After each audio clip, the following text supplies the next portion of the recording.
EU leaders are gathering today in Brussels to discuss pressing issues. Leaders are saying it's a crucial event for the future of the European Union, as one of the main points of discussion will be migration. And the German Chancellor has even said it's now make or break for the EU. The migration issue could become a cornerstone for Europe. If we do not manage to solve it, it could throw our trustworthiness into question. A lot of people say that there will be no European solution, that we've already been waiting more than 3 years for it. And I want to take this chance here to say that this is not true. The German Chancellor Angela Merkel was speaking at the Bundestag, where she updated parliamentarians ahead of this EU summit that is taking place in Brussels and where, of course, she's participating. She said that migration was the issue that would make or break the European Union, and she urged parliamentarians to back what she said was a tough but humane asylum and migration policy for the European Union. She did warn that if Germany fails, then the future destiny of Europe would be determined by the migration issue. Now, of course, she's up against some tough opposition. You have the Alternative for Germany, who has warned that her open door policy has been the root of all the problems. They've also praised the Interior Minister for calling for the borders to be closed. You then have the leader for the Free Democrats, who stood up and warned that Angela Merkel's ruling coalition was at risk of collapse.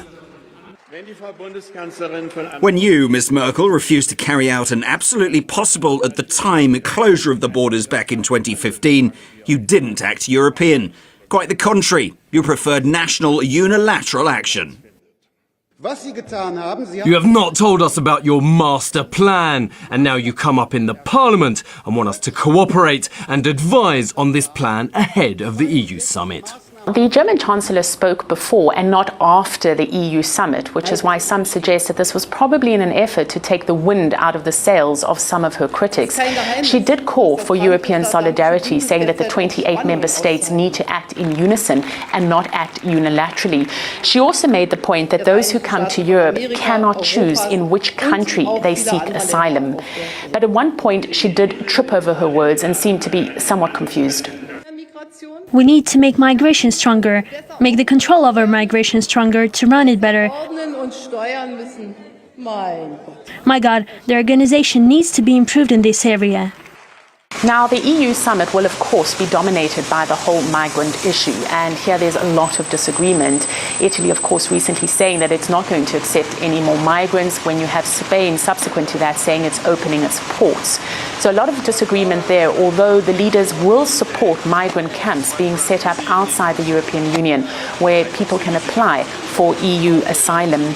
The other issues on the agenda include Brexit. On that score, we don't expect anything new to come forward. There is, of course, also the issue of trade wars with the United States. And here, leaders will back retaliatory steps to be taken against Washington for tariffs that it imposed on steel and aluminium. And at the same time, they will back a lawsuit against the United States in the World Trade Organization. The other main issue that is under discussion is deeper integration for the euro. And here, leaders will agree that the European Solidarity Mechanism, which is essentially the Eurozone's bailout fund, must and should play a bigger role in future.